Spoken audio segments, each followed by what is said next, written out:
Perfecto. Entonces, vamos a iniciar la resolución del caso clínico el día de hoy, que nos trae una gestante de 27 años de edad, ¿sí? Que menciona, presenta 22 semanas de embarazo. Dice, por última fecha de menstruación, es decir, su última regla, ¿no? Última regla. Y acude a la posta de salud con el diagnóstico de amenaza de aborto. Justo esto le estaba comentando el doctor Jairo, si no me equivoco, que amenaza de aborto, mejor lo voy a borrar, no podría ser para la semana que tiene la paciente. ¿Ya? A ver, vamos a ver un poco. Amenaza de aborto. ¿Por qué? Cuando una mujer está gestando, ¿sí? Y corre el riesgo de perder a su bebé, se llama aborto, obviamente. Pero el aborto es en mujeres gestantes que tengan menos o igual a 20 semanas de embarazo. La paciente refiere que tiene 22 semanas. Entonces ya no sería un aborto o una amenaza de aborto. A partir de las 20 semanas, poner acá, amenaza a término o prematuro, es entre la semana 20 hasta la semana 36, ¿sí? Aquí, en este caso, la paciente, si es que están planteando amenaza de aborto, como en el caso, eh, en este caso sería más una amenaza de parto pretérmino, ¿sí? Es principalmente ello.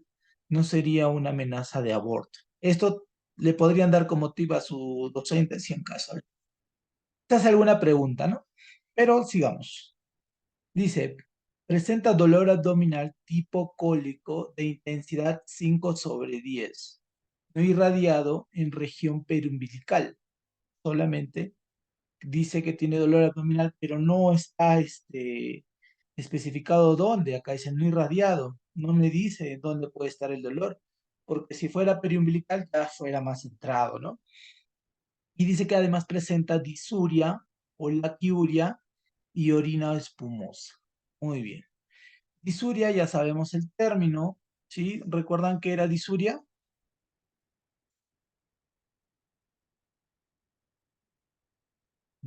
¿Recuerdan qué era disuria? Ardor al orinar. Dolor o ardor al orinar, ¿no? Eso es lo que significa. Chicos, un momento, por favor, me están llamando una emergencia. Un momento, por favor.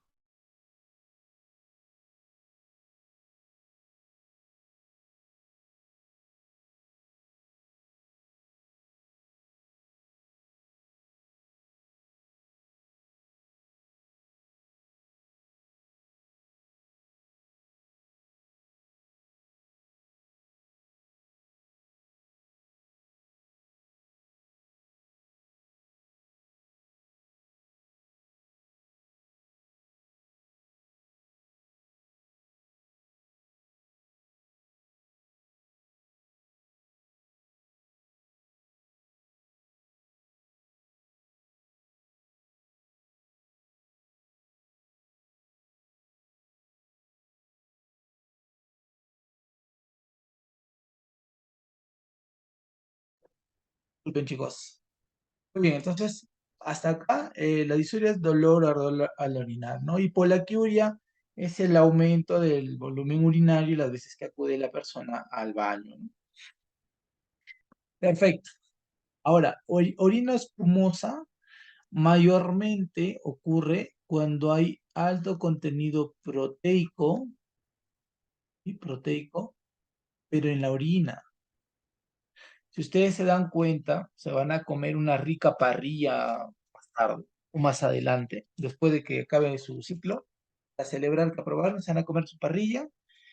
Cuando van al baño a orinar, van a notar que se está haciendo muy espumoso. Obviamente no hay inmediato, ¿no? Sino al día siguiente. Eso es porque hay alto contenido proteico de las carnes que ustedes han consumido. En casos que no sea por dieta, mayormente puede deberse o a dos cosas, o a que el riñón está fallando y está eliminando proteínas por la orina, o que la persona sea diabética y que esté botando glucosa, ¿ya? Pero dentro de la glucosa, proteínas también. Pero eso sería la orina espumosa, una de las causas, ¿correcto? Muy bien. Hasta este párrafo, chicos. La orina espumosa. ¿Tienen alguna duda, alguna pregunta? ¿Todo quedó claro? ¿Sí? Muy bien. Entonces, no se olviden, ¿ah? No es amenaza de aborto. Por las 22 semanas ya es amenaza de parto pretérmino. ¿Ya? No olviden, se vayan a confundir. ¿Ya? Muy bien. ¿Qué más? Dice, llega al servicio de emergencias ginecológicas donde es atendida y diagnosticada con un cuadro nuevamente, amenaza de aborto. Dice que la persona que lo ha hecho es internista y no recuerda cuántas semanas es para él. Pero nos dice que también por el diagnóstico de hito. Y lo más probable es que sea por estas dos cosas, por la disuria y por la poliatría.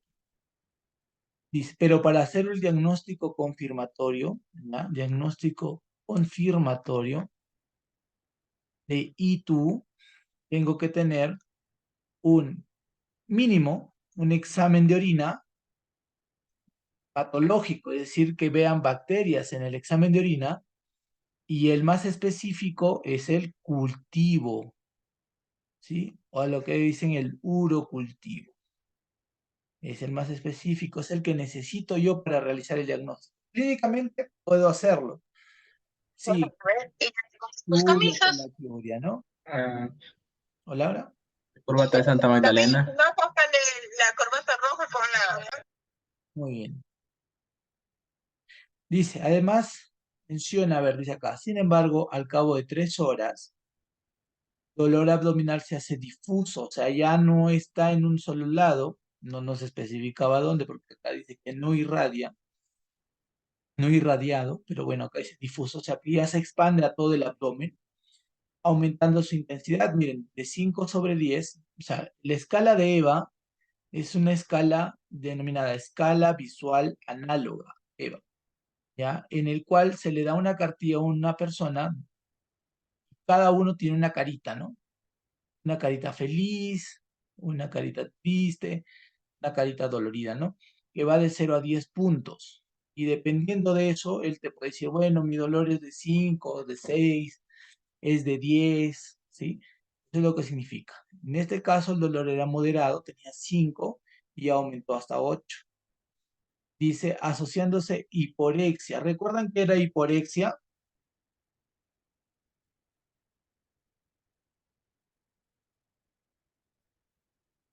¿Recuerdan qué es hiporexia? Es la disminución de qué? Del apetito. Ya, no se olviden. Y náuseas. 2 episodios de vómitos alimenticios y sensación de alza térmica, pero no saben cuánta temperatura. Niega, cefalea, sangrado vaginal y perder líquido amniótico. Entonces, vamos a hacer acá una cosa. Vamos a poner estas manifestaciones aquí, ¿ya? Dolor abdominal difuso. ¿Qué más dice? Hiporexia, náuseas, vómitos, sensación de alza térmica, no. Vamos acá. Manifestaciones. Hay que ponerlo acá porque después voy a señalar algo importante con respecto a esas manifestaciones. No se olviden, ay, si me olvido me hacen acordar. Perfecto, vamos a seguir. Dice, antecedente obstétrico, controles prenatales mensuales, sin hábitos tóxicos, con hipertensión inducida en la gestación, o sea, hipertensión arterial gestacional, en un embarazo hace 4 años. Complicado con preeclampsia. La preeclampsia viene a ser una enfermedad donde aumenta la presión arterial en la mujer gestante, solo ocurre en la gestante, y aparte de tener la presión arterial alta, también tiene proteinurias en orina o daño orgánico, principalmente el hígado y el sistema de coagulación, en este caso las plaquetas, ¿ya? pero en este caso es preeclampsia leve. Ahora ya no se utiliza el término de preeclampsia leve, ahora es el término de preeclampsia sin signos de alarma, preeclampsia con signos de alarma. Muy bien, dice que fue resuelta por inducción de parto. La presión arterial se normalizó a las semanas posteriores al parto y a los años siguientes la paciente no realizó gestaciones, 7, incluida la actual. Paridad. ¿Ya? Acá dice 4, 0, 2, 4. Muy bien. Acá paridad 7, o gestaciones 7, incluida la actual. Muy bien. Esto de acá ustedes lo van a ver mucho en semiología cuando estén en el área de obstetricia, ¿ya? Ahí van a poder ver la paridad, la fórmula de la paridad, que es justamente esto. Ahora, ¿qué evalúa cada uno? Esta P, este 7, es el número, ¿sí?, de embarazos. ¿Ah? El número de embarazos. ¿Qué más? Este 4 de acá indica, ¿sí?, cuántos de sus embarazos, número de embarazos, llegaron a término, o sea, cuántos de estos embarazos sí se lograron dar, ¿ya? Este 0 en este caso significa cuántos niños, ¿sí?, fueron prematuros, o sea, cuántos nacieron entre las 20 a 36 semanas. Este número 2 significa cuántos abortos ha tenido la paciente o cuántos embarazos molares, así también les denominan, ¿ya? Embarazos molares. Acá también cuentan los embarazos ectópicos. Y el número 4 significa cuántos hijos viven, o sea, cuántos de sus hijos llegan a vivir. Todos estos tienen que dar una suma de 7, pero no todo. Tiene que ser el número de embarazos a término y el de pretérmino y el de abortos tiene que dar el total de hijos, ¿sí? El total de hijos para poder sumarle el actual. En este caso, por ejemplo, sería 6 más el embarazo actual dice que tiene 7, ¿ya? Doctor, pero ¿por qué no suma este 4? Porque este es solamente el de hijos vivos. Que me va a dar esta fórmula, este resultado de aquí, son el número de embarazos a término, los pretérminos y los abortos o molares o embarazos secos. ¿Bien? Muy bien. ¿Sí se entendió esto, chicos? ¿Esta fórmula se llegó a entender? Levante la mano quien no ha entendido para poder explicarlo de nuevo. A ver. Ya, doctor Jairo, muy bien. Perfecto. Vuelvo a explicar, ¿ya? La fórmula es la siguiente. La P es de paridad y la G de gestaciones. Es la fórmula en general, ¿ya? Pero hay algo acá que me estoy confundiendo. Es al revés. Acá no es G, es al revés. Es P y acá es G, miren, me da cuenta. G de gestaciones y la P es de paridad. En cuanto a gestaciones, son el número de embarazos, ¿ya? Es el número de embarazos. En este caso, la paciente tiene 7, incluido el actual, incluido ese. Pero además, presenta la paridad, miren, 4, 0, 2, 4. ¿Qué significa esto? El primer número, que está al ladito del P, significa el número de embarazos a término, o sea, cuántos llegaron a tener 37 semanas a más y nacieron, ¿no? El 0 que está acá significa cuántos de esos embarazos terminaron como prematuridad, es decir, que nacieron entre la semana 20 a 36, cuenta como prematuro. Este 2 significa cuántos abortos ha tenido la paciente, o cuántos embarazos molares, o cuántos embarazos ectópicos. Es un embarazo molar, es un embarazo en donde el embrión no se desarrolla. Si ustedes recuerdan sus clases de embriología, después de la etapa de mórula comenzaba a implantarse y luego se desarrollaba el nuevo ser. En este caso se implanta como mórula, pero sigue replicándose la célula. No hay un ser vivo ahí, sino es una replicación de las células, como una especie de tumor. Ese es un embarazo molar. Y hay otra cosa más. el embarazo ectópico es aquel embarazo el que se implanta en cualquier parte del útero, bueno, en cualquier parte del sistema reproductor que no sea el útero, ¿sí? Salvo acá en el cérvix. Puede ser acá en las trompas de falopio, que es el más frecuente, puede ser en el ovario, puede ser en el abdomen, ¿sí? Puede ser acá en el cérvix, pero no en el útero, ¿no? ¿Recuerdan en dónde es la implantación? A ver, embriología, ¿en qué parte del útero ocurre la implantación? En el tercio inferior, ¿El tercio? Superior. inferior. Ah, superior. Superior. Ya, acá arribita. Acá lo voy a pintar. Acá. Superior, medio, inferior. Ya, acá. Listo. Entonces, eso es embarazo ectópico. ¿Ya? Y eso es lo que también se cuenta en esta fórmula de 2. Y 4 es solamente el número de hijos vivos. Este 4, este 0 y este 2, al sumarlo, me tiene que dar esto, el número de gestaciones. Y acá sumarle más 1, que sería el embarazo actual. ¿Ya? O sea, acá sale 4 más 2 son 6. Más el embarazo actual, 7. ¿Correcto? Ahora sí, ¿se entendió, doctor? Sí. Sí, muy bien. Esto de acá, obligatorio que lo aprendan ahora, no mucho, será solamente para la exposición. Esto lo van a ver ustedes en semiología y más aún cuando ya estén en el curso de ginecóptica. Muy bien, eso es lo que tienen que ver. ¿Qué más? Esta es la paridad que hemos visto. Cesárea, 0. Ningún parto ha sido por cesárea. Parece que todos han sido verticales o normales. Acá dice Andria, 4. ¿Alguien ha buscado qué significa el término Andria? Andria significa el número de parejas sexuales. ¿Ya? O sea, esta mujer ha tenido 4 parejas sexuales. Ha estado en la intimidad con 4 parejas. ¿Ya? ¿Qué más? MAC, métodos anticonceptivos. En este caso, ¿qué utiliza ella? Solo preservativo. No utiliza otro método anticonceptivo. Bueno, de razón, pues, ¿no?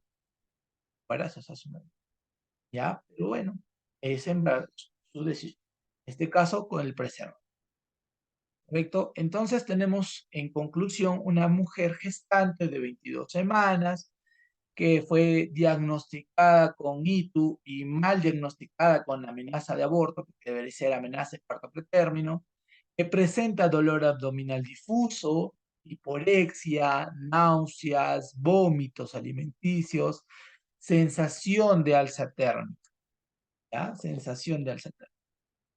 Y que aparte tiene sus gestaciones, ¿no? 7 gestaciones, 4 terminaron bien, 2 ningún prematuro, 2 abortos presentó y 4 de sus total de hijos viven en la actualidad.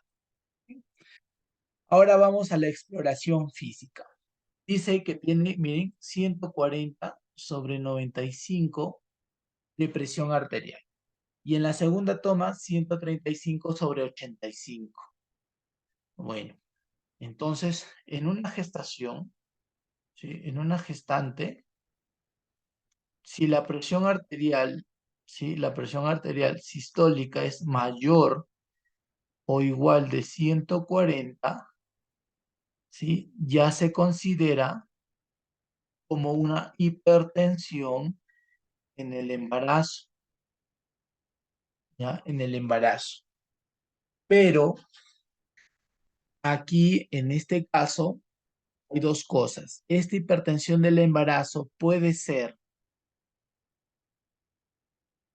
una preeclampsia o puede ser una hipertensión arterial propiamente dicha, hipertensión inducida por el embarazo, ¿ya? ¿Cuál es la diferencia? Que en este caso solamente hay elevación de la presión arterial. En la preeclampsia, aparte de haber aumento de la presión arterial, debe haber proteinuria positivo o una cruz a más o daño orgánico, ¿sí? Debe haber signos premonitorios principalmente. ¿Cuáles, doctor? La cefalea, epigastralgia,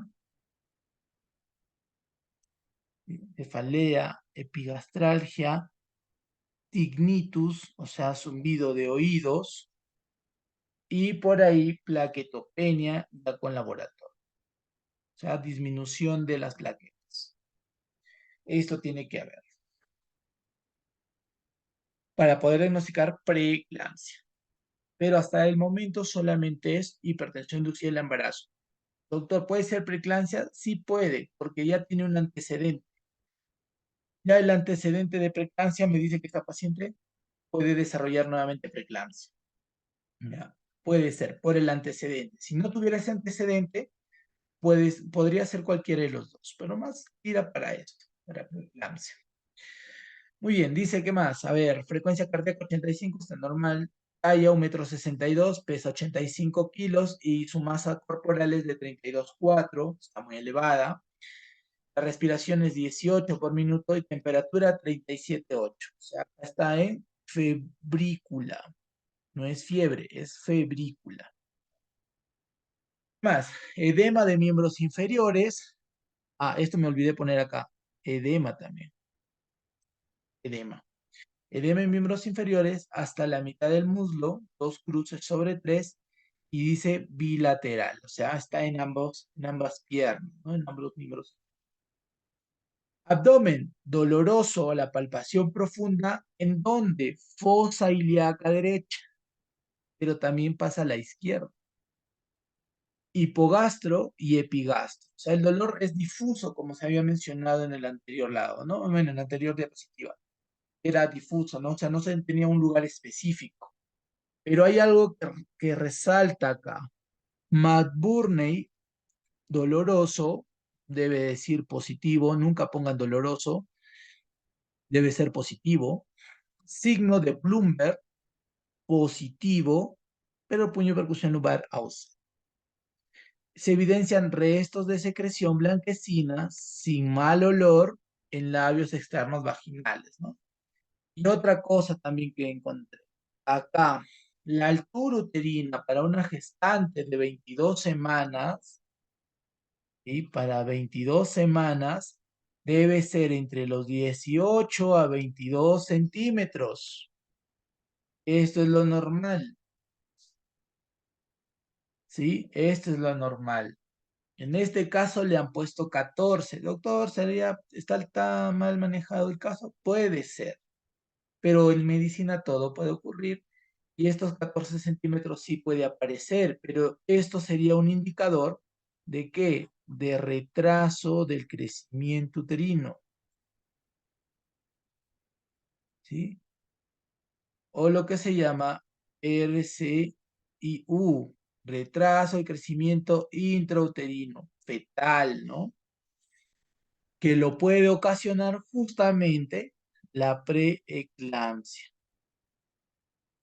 ¿Sí? Justamente la preeclampsia. Puede ser, ¿ya? Lo normal es que esté más, pero si ya tiene el antecedente preeclampsia y encuentro la presión elevada, esto podría ser, ¿no? Lo más probable es que sea por la... Y en la fisiopatología vamos a entender por qué. Fondo de ojo normal. Listo. Chicos, preguntas hasta acá, dudas. Quiero que me comenten algo. O está todo entendible, si está quedando claro.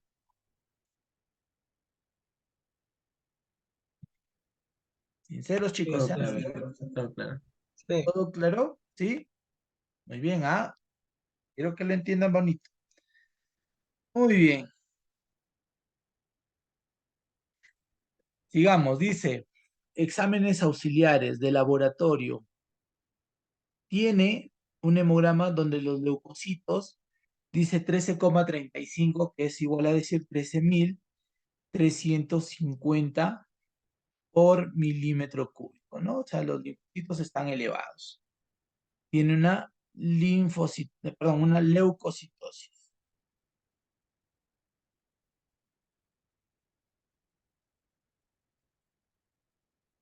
Leucocitosis. Segmentados 89%. ¿Cuánto deben de ser los segmentados?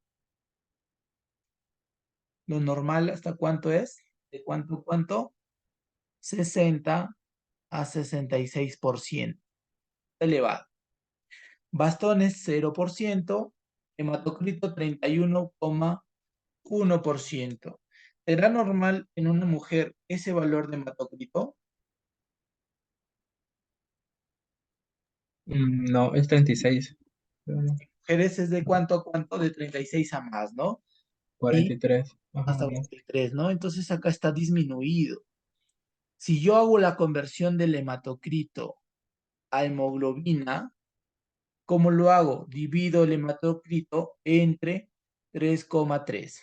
A ver, todos, saquen cuánto sale 31,1 entre 3,3.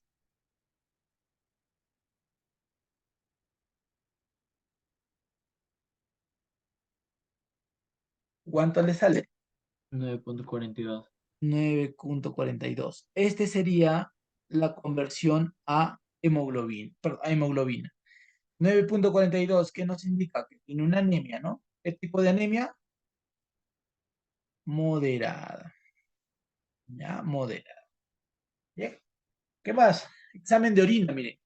Leucocitos de 50 a 70 por K. Doctor, Cuando una hay... pregunta, una pregunta. ¿Cómo, cómo? Una pregunta. Dígame. Ese 3.3 siempre va a ser el valor. Ah, para dividirlo en constantes, sí. Ah, ya. ¿Ya? Para Ya. dividirlo, ¿ah? Pero esa de ahí lo utilizamos mucho en el hospital para poder sacar un aproximado de la hemoglobina. O sea, no significa que exactamente tenga este valor, pero es un aproximado muy cercano, ¿ya? Este, nunca se olviden de eso, pero también sería bueno que revisen su bibliografía porque a veces hay otra forma de convertirlo. Sin embargo, el más práctico es este. Divide el hematocrito entre 3,3, ¿ya? Entre 3,3. Muy bien. ¿Qué más? ¿Qué otra pregunta, chicos? Sigan, preguntan nomás, sin miedo, sin miedo. Leucocitos, dice, de 50 a 70 por campo. No debería haber leucocitos en el examen de orina, ¿ya? O sea, está aumentado los leucocitos en la orina, pero podría tratarse por algún problema inflamatorio o infeccioso. Hematíes de 15 a 18, lo mismo por un proceso inflamatorio o infeccioso, o puede tratarse de un problema de filtración, ¿sí? Que esté filtrando sangre a través de la orina. O sea, el glomérulo no filtra no está generando una buena filtración y eso genera que haya sangre en la orina. Cetona positivo una cruz. Cetona, que son cuerpos cetónicos, producto del metabolismo de lípidos, ¿ya? Y nitritos negativo. Nitratos, en orina nosotros tenemos nitratos, que son sustancias inorgánicas encontradas en el riñón. Estos nitratos pueden convertirse a nitritos, pero por acción de las bacterias, ¿ya? Principalmente por su metabolismo. Las bacterias pueden generar nitratos, o sea, pueden llegar a los nitratos y convertirlos en nitritos, ¿no? Que lo necesitan para su metabolismo. Todas las bacterias, no. Las bacterias gram negativas, ¿ya? Gram negativos. ¿Como cuál? El E. coli, el Escherichia coli. Muy bien. Urea 12 está normal, debe ser menos de 40. Creatinina sanguínea 0,56 es normal. Otra cosa, la creatinina, si es un hombre o si es una mujer, va a variar. Si es un hombre, puede ir de entre 0,8 a 1,1. Si es una mujer, puede ir entre 0,7 a 1,2. Y si es una gestante, una mujer gestante, tiene que ser hasta 0,8, ¿ya? Hasta 0,8. Y acá tiene 0,56. ¿Por qué 0,8, doctor? Porque hay cambios metabólicos y morfofisiológicos durante el embarazo. Uno de ellos es el filtrado glomerular Por ende, la creatinina normal es hasta 0,1. Valores mayores significa que el filtrado está muy alterado. ¿Ya? Se realizó ecografía fetal con hallazgos compatibles con gestación única, activa de 22 semanas y 3 días. Lo remarqué para poder confirmar que no es una amenaza de aborto. Biometría fetal, bienestar fetal conservados. ALECOFAS, que es un examen que permite presenciar líquido en cavidades, en cavidad abdominal. Dice, no se evidencia el líquido libre en saco de Douglas. Si no se evidencia esto, yo descarto un embarazo ectópico principalmente, ¿ya? Porque si no hay líquido, significa que no va a haber nada, ni líquido ni sangre. Entonces el embarazo ectópico mayormente se rompe y al romperse se saca sangre y se acumula acá en el fondo de saco de Douglas. Doctor, ¿qué es el fondo de saco de Douglas? Muy bien, vamos a recordemos anatomía. El útero, ¿verdad? La vagina. Este espacio que está acá atrás, ¿sí? Todo este espacio que lo voy a pintar de rojo, es el denominado espacio de Douglas o saco de Douglas, que va a estar en relación con el recto, ¿ya? Con el recto. Si hay una ruptura, algún quiste, algo, se acumula líquido acá. Igual, si se daña un órgano como los intestinos, ¿sí? O algún otro órgano y sangra, se acumula acá en el fondo de saco de Douglas. Eso recuerden bastante. Muy bien, chicos. ¿Dudas, preguntas hasta acá? Ninguno. ¿Ninguna? ¿O me entendieron todo o los estoy mareando con todo lo que digo? Sí, Bien. está bien. ¿Sí? Ya, muy bien. Habíamos mencionado algo atrás, ¿no? Que me hagan acordar lo que habíamos puesto con la letrita negrita, ¿no? Vamos a colocar. Vamos a añadir y vamos a borrar esto, el embarazo molar, y vamos a agregar aquí leucocitosis, ¿no? Porque estaba en 13.000, ¿verdad? ¿Recuerdan? Muy bien. Y agreguemos algo. Bloomberg, no me acuerdo qué decía, a ver dónde está. Bloomberg positivo. McBurney positivo. ¿Ya? Doctor, ¿para qué nos pone todo esto? Sirve esto. Muy bien, chicos. Eso es lo que llamamos nosotros las manifestaciones en la escala de Alvarado. Y la escala de Alvarado nos permite diagnosticar, clínicamente al menos, y con laboratorio, apendicitis. ¿Sí? Apendicitis. Es aguda, ¿no? Que haya crónica tal. No, doctor, hay crónica. No, es aguda. Doctor, ¿y cómo lo hace? La escala de Alvarado va a medir ciertos parámetros, signos, síntomas y laboratorio. ¿Cuáles son los síntomas? El dolor abdominal difuso, ¿ya? Pero migratorio. O sea, les puede decir la paciente o el paciente que les dolía el epigastro y que luego se pasó a fosa ilíaca derecha. O que le empezó en el epigastro, pasó al ombligo y de ahí a la fosa ilíaca derecha. Ese es un dolor migratorio. A ese le da 2 puntos, perdón, 1 punto. En este caso el dolor es difuso y no nos dice que haya migrado. No considero el puntaje. Tiene hiporexia o anorexia, también tiene que haber. Entonces, si es así, es 1 punto aquí. Náuseas y vómitos también dan 1 punto. ¿Sí? La leucocitosis me da 2 puntos. ¿Ya? Me da 2 puntos. Voy a borrar acá el embarazo. La leucocitosis me da 2 puntos. ¿Qué más?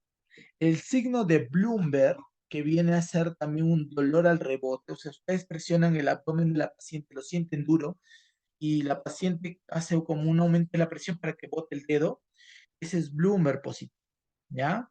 A ese puntaje, bueno, a esa presencia de Bloomberg positivo es de un punto, es de un punto.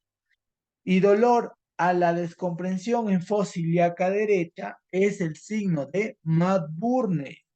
Y el signo de McBurney me da 2 puntos, ¿ya? 2 puntos. ¿Qué quiere decir esto? ¿Cuánto tiene de puntaje? 1, 2, 3, 5, 7 puntos, ¿no? 7. ¿Qué nos dice el diagnóstico? ¿Y qué nos dice el diagnóstico según el puntaje en la escala de Alvarado? Si tienes menos de 4 puntos, menos o igual de 4 puntos, es muy baja probabilidad de apendicitis. Si tienes entre 5 a 6 puntos, es un diagnóstico dudoso y debo esperar 6 horas. Espero 6 horas. Pero si tengo un puntaje de 7 hasta 10 puntos, esto de acá es alta tasa de probabilidad que sí sea una apendicitis, ¿ya? Que sí sea una apendicitis, ¿correcto? Entonces, mi paciente, ¿cuántos puntos tiene? Miren, y eso que hemos excluido el dolor migratorio. Tiene, doctor, 7 puntos. O sea, es una alta probabilidad que el diagnóstico de fondo, el diagnóstico principal, sea una apendicitis y no una ITU como se está mencionando. ¿Sí? Chicos, preguntas. Pero la fiebre también creo que está dentro de... La fiebre, sí, dentro de la escala de Alvarado también se considera la fiebre, pero fiebre es más de 38, doctor. En este caso tiene febrícula, pero bueno, si quieren lo podemos considerar, ¿ah? No hay problema. Fiebre, más de 38, ¿ah? Pero ya con eso igual, pues suma 8 puntos. Con más razón tiene mayor probabilidad de que sea un apéndice. ¿Sí? ¿Qué más, chicos? Pero nuestro doctor nos dijo que no, no es apendicitis. Que no es apendicitis. Abdomen Mm. agudo, nos dijo. Ah, ya, esa es otra cosa. Vamos a ponerlo acá. Miren, después de realizar el análisis de todo, llego al problema de salud principal, el primer problema de salud. Abdomen agudo en la gestante. Es un problema de salud, no es un diagnóstico, porque un abdomen agudo puede ser causado por múltiples enfermedades. No es una enfermedad del abdomen agudo. Una apendicitis genera abdomen agudo. Una colecistitis, que es la inflamación de la vesícula, puede generar abdomen agudo. Una pielonefritis puede generar abdomen agudo. Por eso el abdomen agudo, el término en sí, es un problema de salud, ¿ya? No es un diagnóstico. Ya los diagnósticos se emiten dependiendo de las manifestaciones clínicas que pueda tener la paciente, ¿ya? ¿Qué más tiene? Obviamente tiene disuria, ¿no? Tiene poliaquiuria, tiene leucocitosis, todo eso. Es una ITU, también tiene una ITU, pero tiene una ITU baja, ¿ya? ¿Por qué no es alta? Porque en el caso clínico menciona puño, percusión lumbar, ausente o negativo. Si estuviera presente, significaría un problema de inflamación renal, o sea, en el riñón. Y a eso le sumo las leucocitosis, la disuria, la poliaquiuria, puede ser una pielonefritis. Pero dice negativo, entonces el problema está bajo. Por eso considero una ITU baja. ¿Qué otro problema de salud también tiene la paciente? estamos encontrando la preeclampsia, ¿no? Mire, la presión elevada. Entonces tiene una presión, o perdón, hipertensión, una hipertensión inducida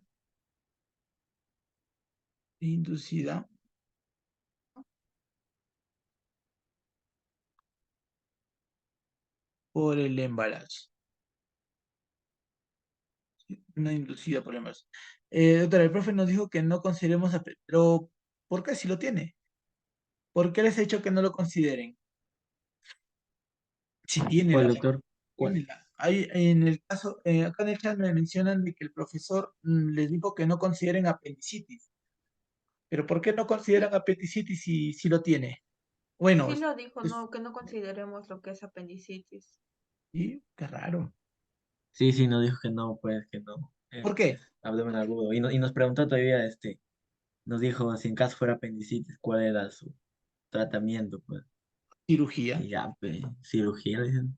Pero Cirugía, no nos confirmó que era que era apendicitis. Pero, apendicitis, pues. Solo nos sí, Porque, pero no dio el quieren. diagnóstico de abdomen agudo. sí, sí, Claro, porque pero, pregunté al otro grupo y también nos dijo que no era apendicitis, pues. claro, pero como les digo, abdomen agudo es un diagnóstico vago, o sea, es un problema de salud más que un diagnóstico. Sí, sino que el doctor nos dijo que no nos, No se como que explana, no se enfoquemos, explaya. ajá, O sea, porque mejor quería, dicho, no se que salgan del quería- temario. sí, dijo que nos quedemos con el diagnóstico de abdomen agudo y que nos basáramos o que nos enfocáramos más en los hematíes en sangre y los leucocitos, perdón, en orina Claro, y pero, también los leucocitos, solo en eso. claro, bueno. A ver, vamos a hacerlo así como lo he planteado yo y después más o menos vemos cómo se puede enfocar en base a lo que diga su doctor. ¿Les parece? Sí, muy bien. Listo. ¿Qué otro problema de salud habíamos encontrado? Anemia, ¿no? Anemia moderada. ¿Sí? Estos son los problemas de salud que hemos encontrado. Ahora sí, diagnósticos. Diagnóstico para el primer problema. Abdomen agudo en gestante. Lo más probable, apendicitis aguda.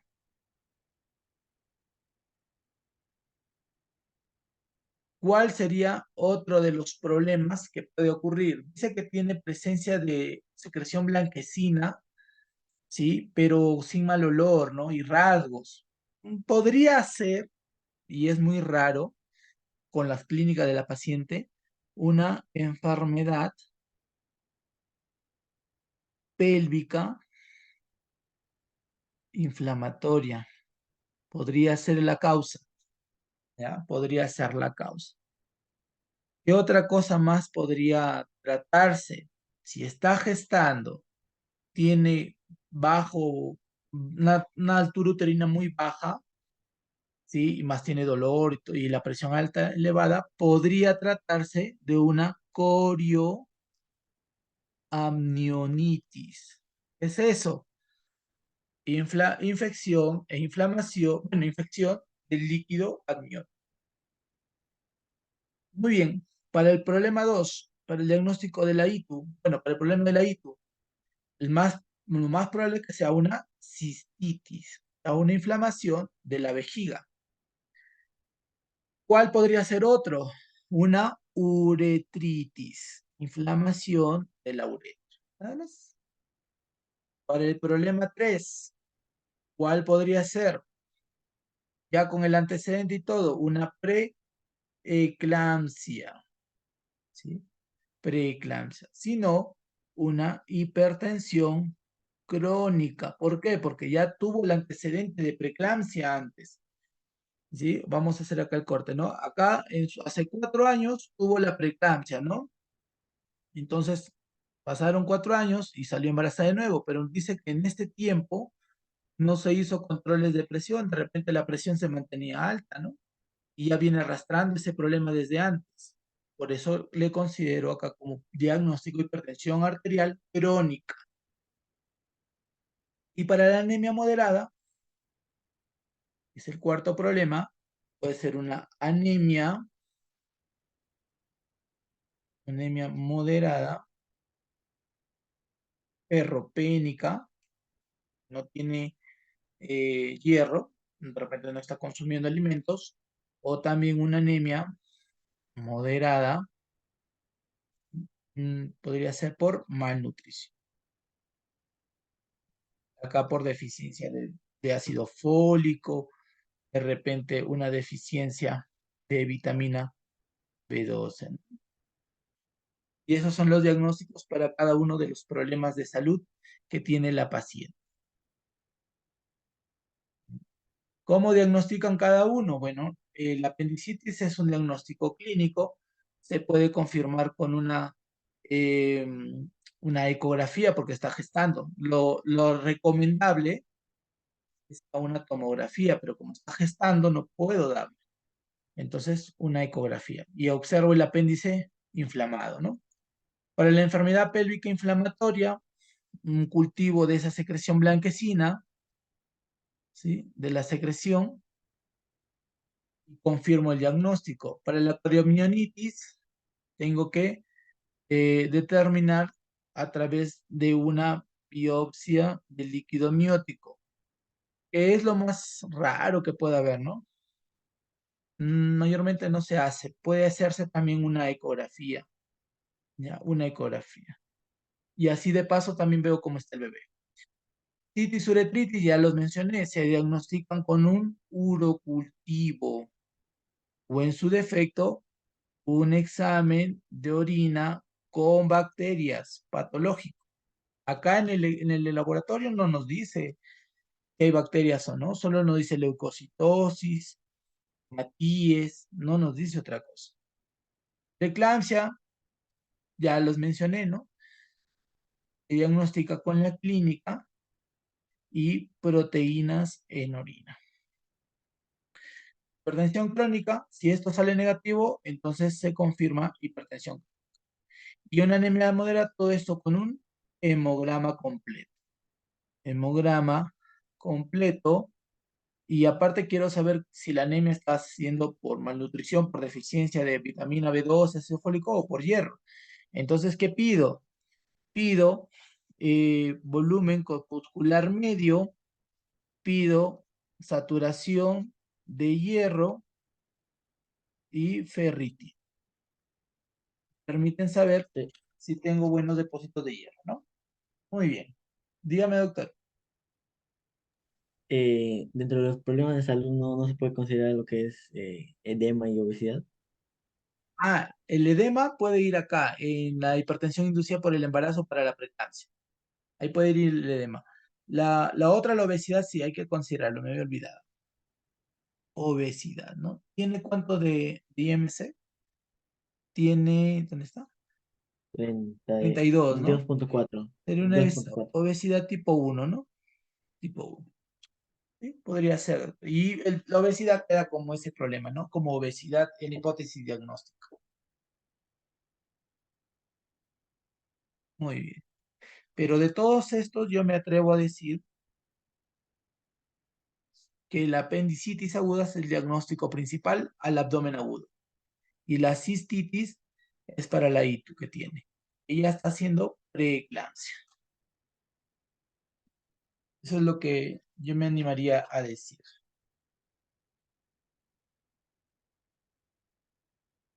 Pero en caso del doctor que no quiera que lo consideremos como apendicitis, ¿qué Cistitis, podríamos ponerle? una ¿Solamente cistitis, la cistitis? claro, una Este, cistitis. según lo que dijo el doctor, según él, dice que faltan datos. En sí faltan datos para todos, pero para la apendicitis, mire, No, ya hemos claro, para visto. apendicitis, dice que no considera apendicitis porque faltan datos. Porque acabo de preguntar al otro grupo Allá. y No, también le pero dijeron que ese es faltan otro, datos, mire. dice. Si ustedes, el doctor le dice, doctor, faltan datos, doctor, tengo la escala de Alvarado que me dice que no. Y acá está, todos los parámetros que mide.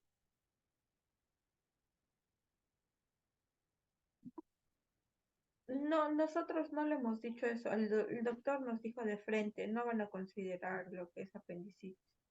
Qué raro.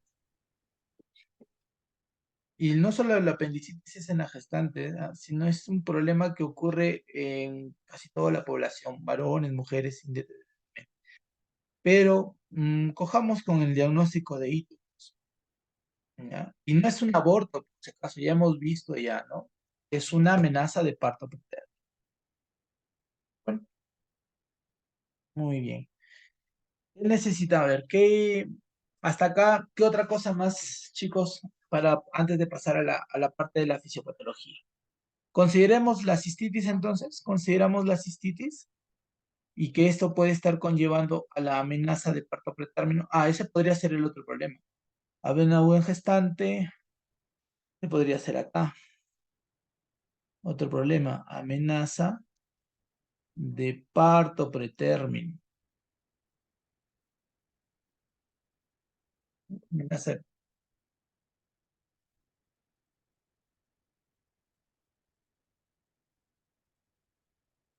muy bien.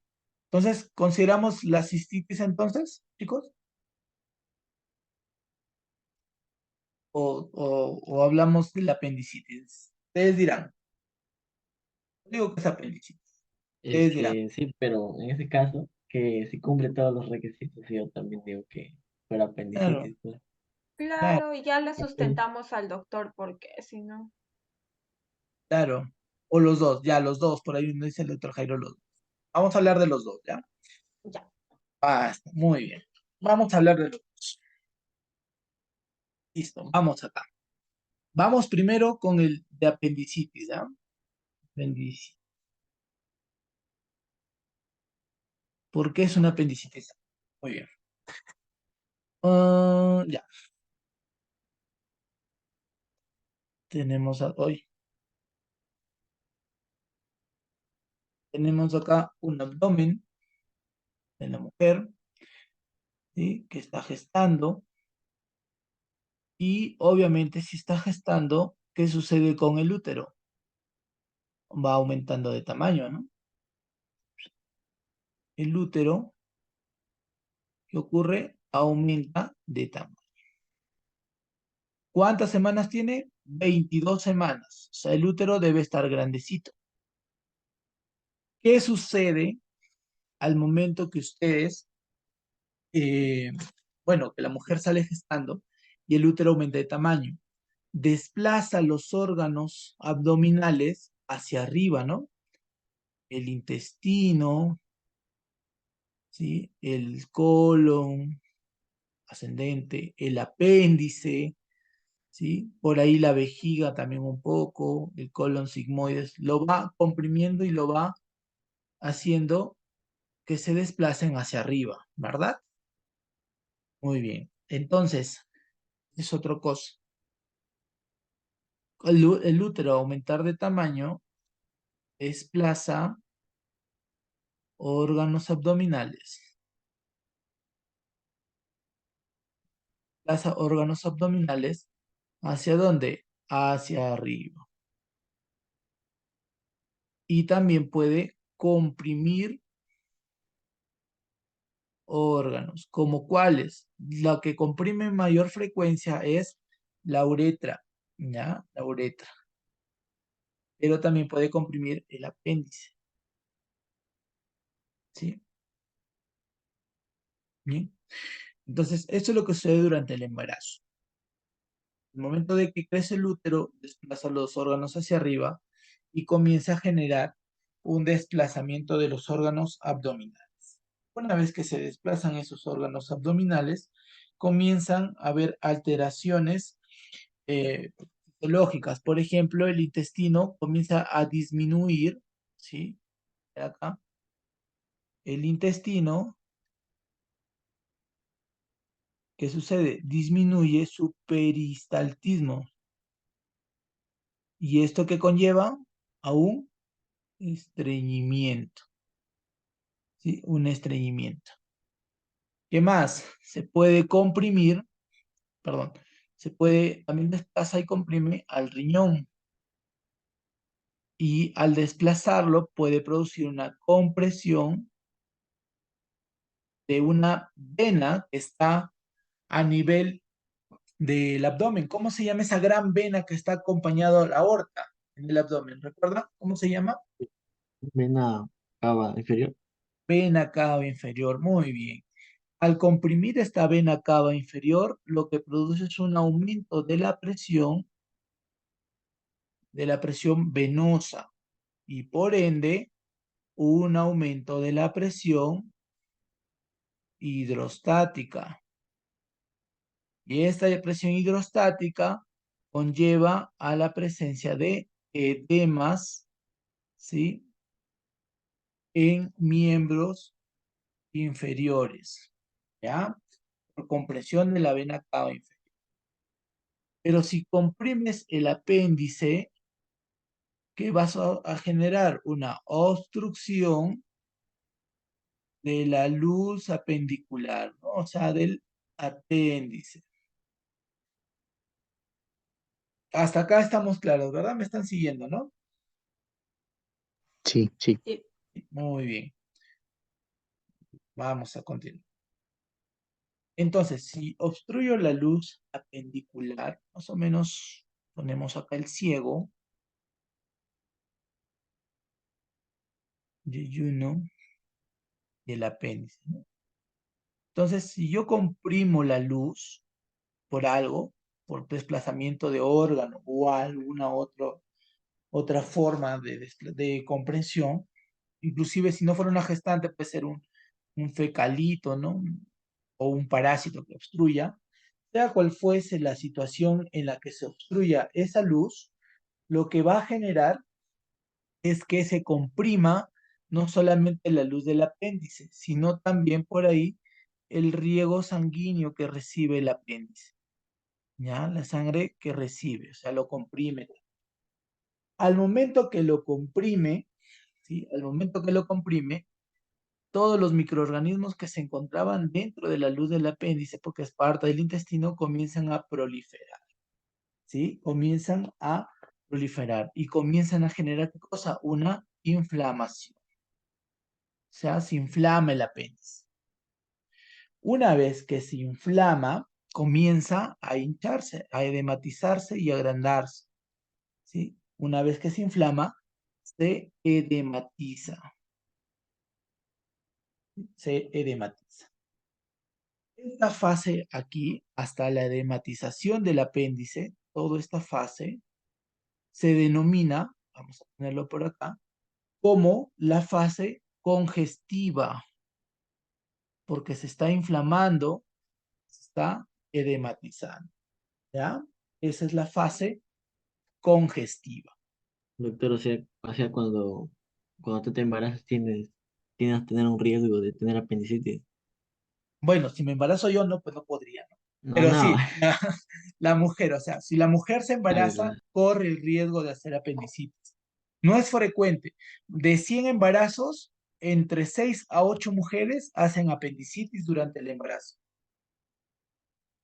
No es frecuente, pero puede haber.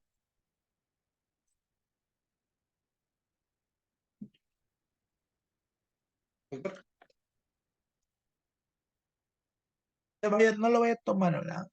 8 de 10. ¿Qué significa 8 de 10, doctor?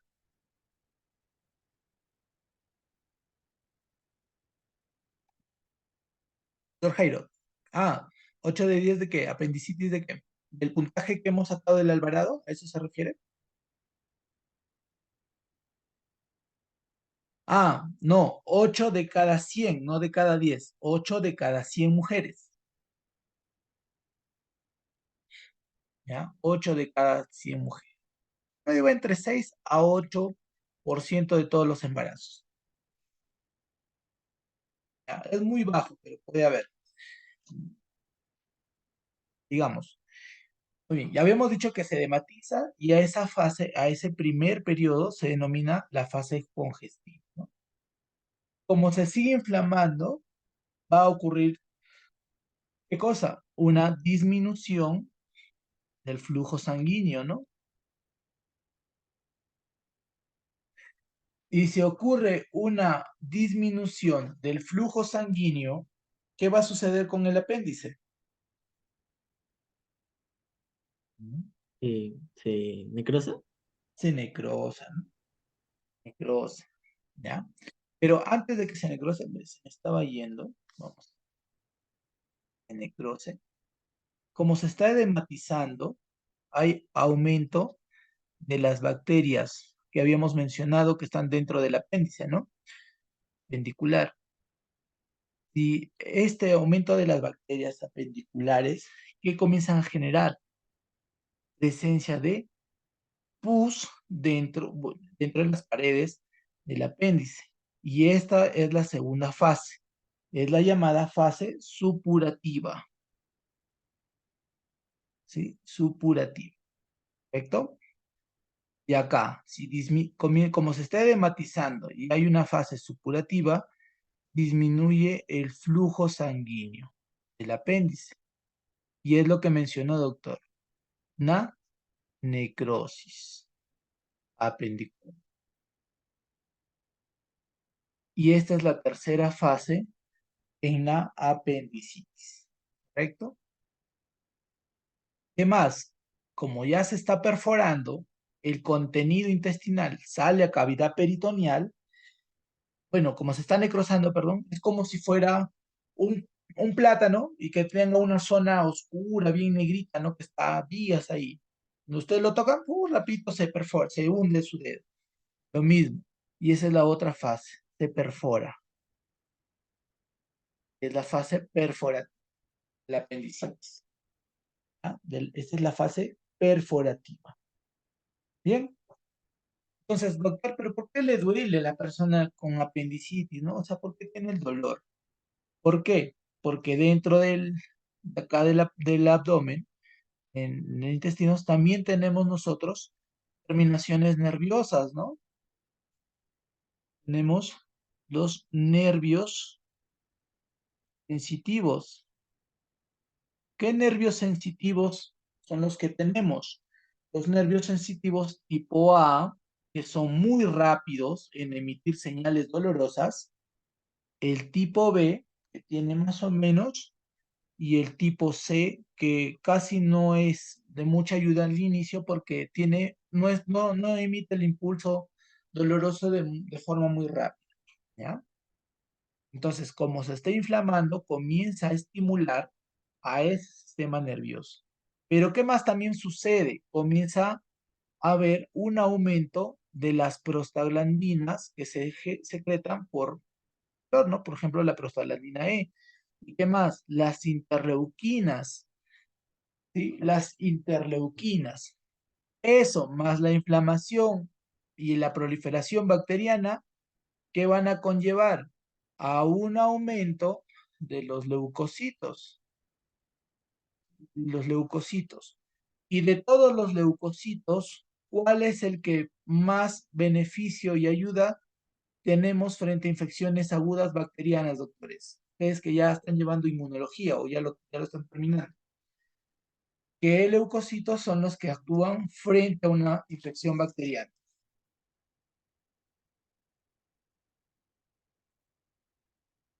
Los Neutrófilos. neutrófilos, ¿no? Y los neutrófilos eran dos, ¿se acuerdan? ¿Cuáles son esos dos neutrófilos? Los segmentados, que son los más abundantes, y Y los los abastos, bastonados.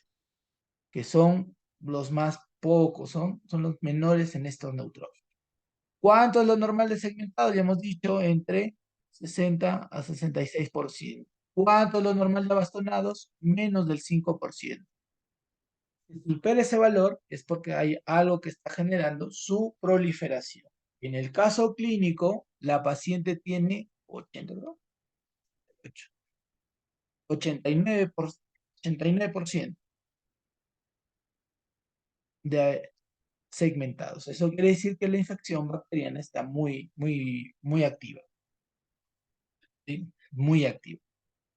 Ahora, volviendo a la sensibilidad del dolor. Como este dolor se está dando por los dermatomas y las terminaciones nerviosas a nivel del abdomen, obviamente cuando yo haga el examen, que es el McBurney positivo, examen de McBurney, o sea, yo tengo el abdomen, la cresta ilíaca. Yo trazo una línea entre la cresta ilíaca y el ombligo. Y en el punto medio presiono con el dedo.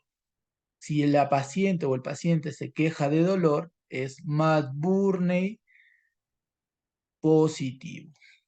Ese es el signo de McBurney positivo. ¿Qué más?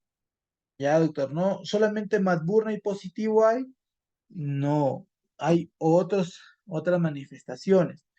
Por ejemplo, en el caso de la paciente, señalábamos que tenía, ¿qué signo? Plumber positivo, ¿verdad?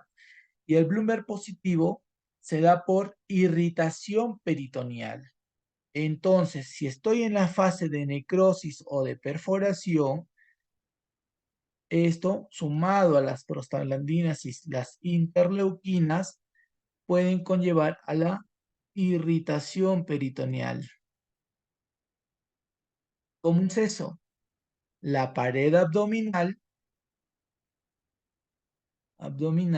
se tensa, ¿sí? Se tensa, ¿sí? Se va a tensar. Ese de ahí es el signo de irritación peritoneal. Doctores, un momento, por favor.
Ya, chicos, disculpen nuevamente, pero a veces por ahí llaman. Muy bien, entonces les decía, ¿cómo se va a presentar la irritación peritoneal? Porque la pared abdominal se tensa, ¿no? Porque nosotros acá tenemos los músculos abdominales. ¿Cuáles son esos músculos principalmente que van acá, de esta forma hacia abajo, de forma recta? ¿Cómo se llaman esos músculos?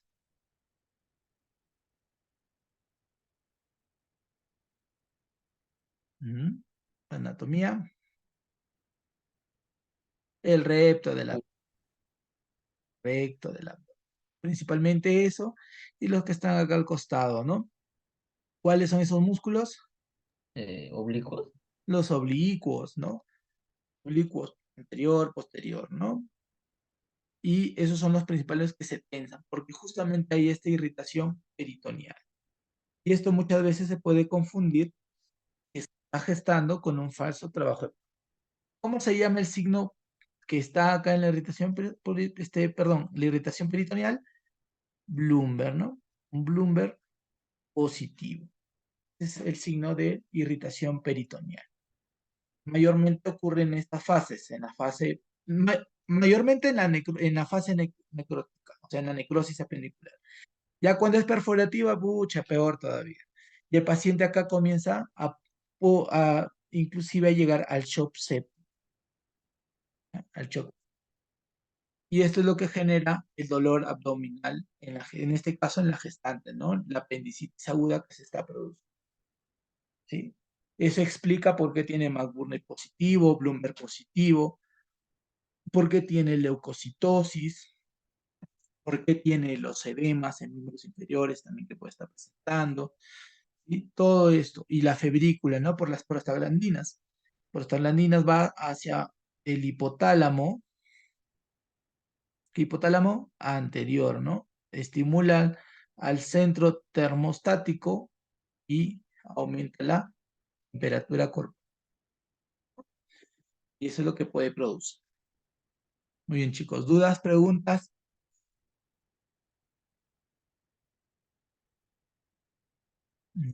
No hay dudas, no hay preguntas. Todo claro, doctor. Muy bien. Vamos a la siguiente entonces. Vamos a la cistitis. ¿Por qué ocurre la cistitis? Muy bien. A ver, vamos ahora sí al video lateral. Bueno, la señora tiene 22 años.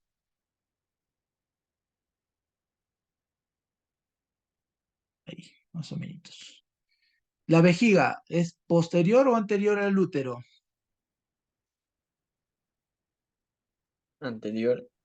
Anterior, ¿no? La vejiga está aquí. Entonces, cuando el útero va creciendo, va comprimiendo, y hemos dicho que comprime, ¿qué cosa? Comprime a la uretra, ¿no? Pero también por ahí comprime la vejiga. Y también comprime el recto. Y prácticamente este ángulo, uretra, vagina, ano, como que se acorta.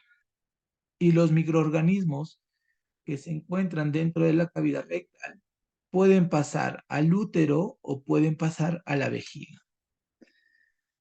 Y comienzan a invadir desde la uretra hasta llegar a la vejiga. ¿Sí? Eso de ahí viene a ser la ITU, infección del tracto urinario. La ITU puede ser clasificada como alta cuando está afectado el riñón, a lo que llamamos pielonefritis, o el uréter, ¿no? Lo que llamamos ureteritis. Pero también es una ITU baja cuando está afectado la vejiga, a lo que llamamos cistitis, o la uretra, ¿no? Uretritis. ¿Cuál es el microorganismo más frecuente en generar ese daño? El E. coli, Leisherichia coli, que se encuentra en el colon. Más o menos, si hacemos un dibujito de la bacteria, sería así.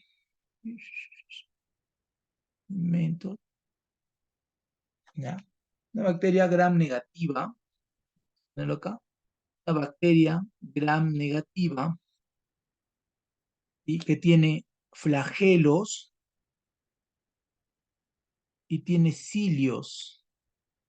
Esos flagelos le dan la movilidad y los cilios la adherencia. ¿Ya? Se adhieren ¿a dónde? Al epitelio urinario. Al epitelio urinario. Entonces, las bacterias por vía ascendente ¿sí? Las bacterias por vía ascendente que generan invasión del epitelio urinario. Y al generar invasión del epitelio urinario, produce lesión, ¿sí? E inflamación. La inflamación estimula la liberación de interleuquinas y de prostaglandinas, además de la sustancia P, que es un neurotransmisor del dolor. Y la lesión estimula ¿a qué cosa? Al daño del epitelio, que puedes encontrarlo en la orina. Y esto de acá puede conllevar a una hematuria. Como estoy generando inflamación, ¿qué va a proliferar? El aumento de los leucocitos, ¿no? Y estos leucocitos también, cuando aumentan demasiado, pueden eliminarse en la orina, lo que hemos encontrado, leucosuria, bueno, leucocitosis en orina,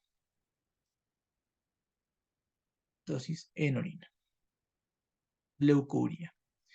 ¿Sí? Eso es lo que puede producir. Pero la inflamación también produce la estimulación de los nervios sensitivos, ¿sí? De los nervios sensitivos. Ya hemos dicho cuáles son los tipos de nervios, ¿no? El tipo A y el tipo B principalmente. Entonces, esto puede generar dolor durante la micción. ¿Cómo se llama eso? Disuria. ¿Qué más? Estos nervios sensitivos, ¿ya? Pueden producir, ¿sí? Irritación del nervio, principalmente parasimpático. ¿Recuerdan cuál es el músculo o el esfínter que va a controlar la orina en la vejiga? ¿Cómo se llama ese esfínter? De Odi. De Odín, no. No. Fuiste muy arriba. El esfínter de Oddi se encuentra en el páncreas, ¿ah? Que conecta el páncreas con el duodeno, no te confundas. Hay otro, que empieza con la D, que empieza con la D de detrusor. ¿Cómo se llamaba?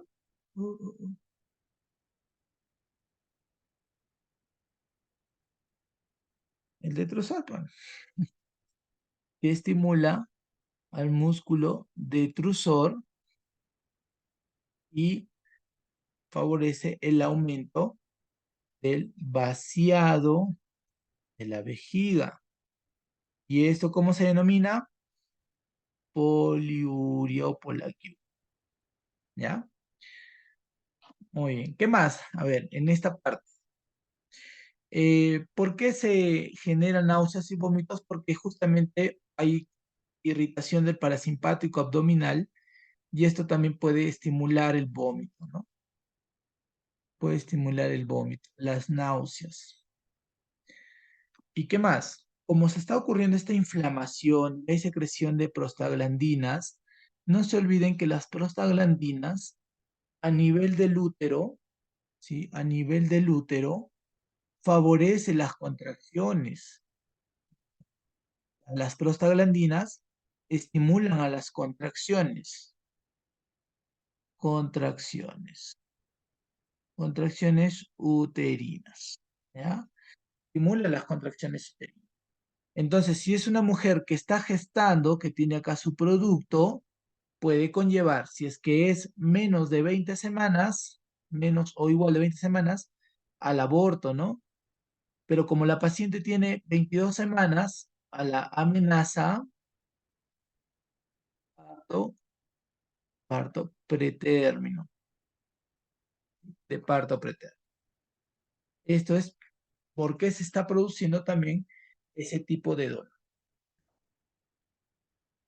Y, perdón, e inclusive, si es que aquí las bacterias llegan a útero, pueden invadir Obviamente acá hay una barrera, ¿no? Que viene a ser un tapón mucoso que protege al feto de cualquier sustancia o microorganismos lesivos del medio externo, pero por ahí en algún momento esa barrera puede fallar o puede ser tan severa la infección que se invada, y al invadirlo se llama corioamnionitis, ¿sí? Que en este caso lo más probable es que no tenga. Puede haber la amenaza de parto pretérmino, puede estar. Si está presente la ITU, ¿ya? Es lo que puede estar generando todos esos problemas de dolor. Entonces, como se va a irritar el sistema nervioso, acá también genera dolor abdominal, ¿no? Pero el dolor abdominal principalmente en la zona P, ¿sí? Y eso es lo que se conoce o lo que se explica porque hay esa, ese problema, ¿no? Porque hay esa... Ahora, ¿cuál más explicaría el edema?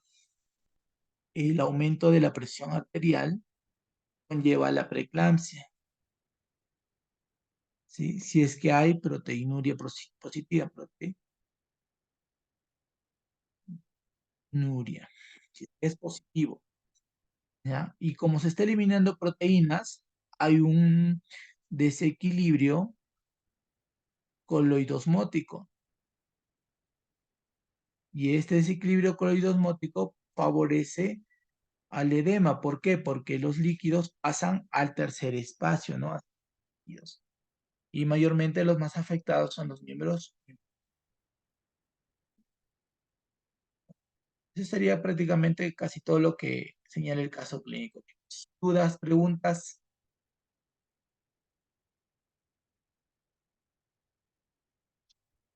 ¿Quedó claro?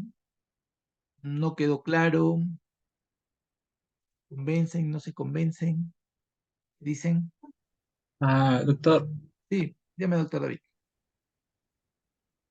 eso de la itus es como veníamos viendo de los temas pasados, también se debe por la dilatación del sistema de las vías urinarias, ¿no? ¿O no?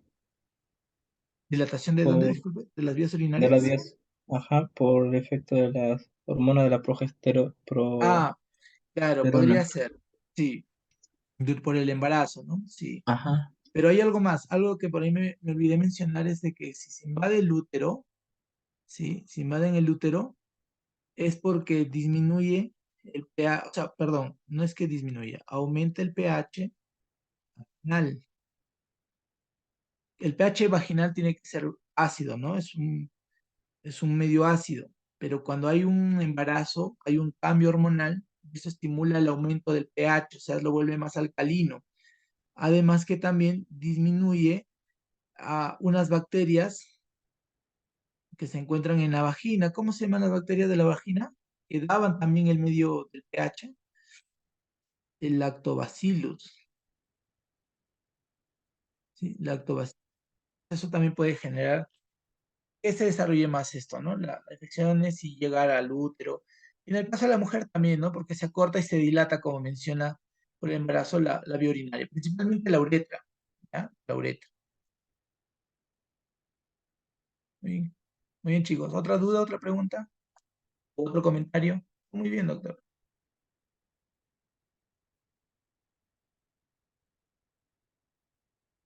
¿Sí? ¿No hay más?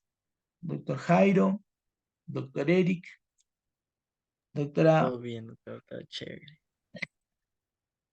doctora Maeva, ¿así es? Maeva. Muy bien. Doctora, Sí, todo claro. ya, Sofía, sí está bien, ¿no?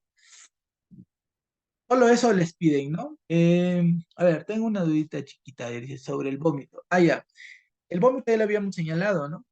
Que ocurre principalmente porque hay irritación del parasimpático. Acá está.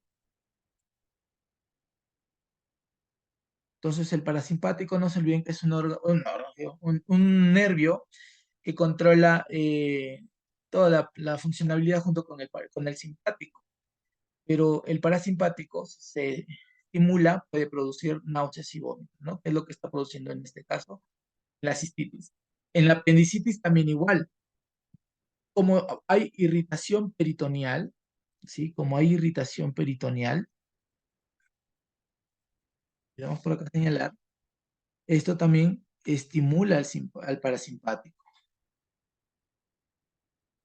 Por eso es que la persona con apendicitis tiene náuseas y tiene vómitos. La fiebre ya lo hemos mencionado por las prostaglandinas, ¿no? La prostaglandina E va a ir ¿hacia dónde? Al hipotálamo anterior, principalmente al centro termorregulador, y aumenta la temperatura corporal, ¿no? Que estimula la fiebre. Lo mismo sucedería en el caso de la cistitis, ¿ya? Las prostaglandinas, lo mismo, van al hipotálamo anterior, centro termorregulador, aumenta la temperatura corporal, fiebre. Es lo que generaría la fiebre. Muy bien. Más, doctor. Pregunten, chicos, pregunten, normal. Sin miedo. Entonces, nos vamos con todo con el diagnóstico de lo que es apendicitis. Ah, se van con todo, doctor, ya, se van con... El doctor miren, el doctor lo más probable es que les trate de decir que no es, pero ustedes tienen el fundamento, tienen los criterios, tienen hasta la fisiopatología, ¿ya? Pero su plan B es la cistitis. Bueno, doctor, también tiene cistitis, ¿no? También puede llevar a eso, ya, se salvan. Pero, como les digo, lo más probable es que el doctor siga refutando de que no es apendicitis, que no es apendicitis. Ustedes ya le dicen, doctor, pero mire, acá nosotros, al evaluar el caso clínico, hemos encontrado la escala de Alvarado para la apendicitis y hemos encontrado que tiene McBurney positivo, que es característico de un paciente con apendicitis. Entonces, todo esto, obviamente, pues si escucho pisadas de caballo, voy a pensar en caballos, ¿no? No en cebras. Entonces, más probable que sea apendicitis. Y ahí le explican ya el porqué y la fisiopatología que hemos hablado, ¿no? De la apendicitis. Pero eso, como les digo, no descarta de que también tenga una cistitis. Por eso en los problemas de salud le he puesto la ITU baja, ¿ya? Y ahí está la cistitis en resaltar, que también lo tiene. No es que esté diferente, también lo tiene. También tiene una cistitis. Y ya con eso pues se van para el 20, pues doctor. Ya. Se van para que el doctor no diga nada, no les pregunte nada, como en estos días. Otra cosa, quería preguntarles, ¿qué fue del diagnóstico anterior? Ya hemos terminado. Bueno, fue la para el 20. Sí, doctor, eso sí tiende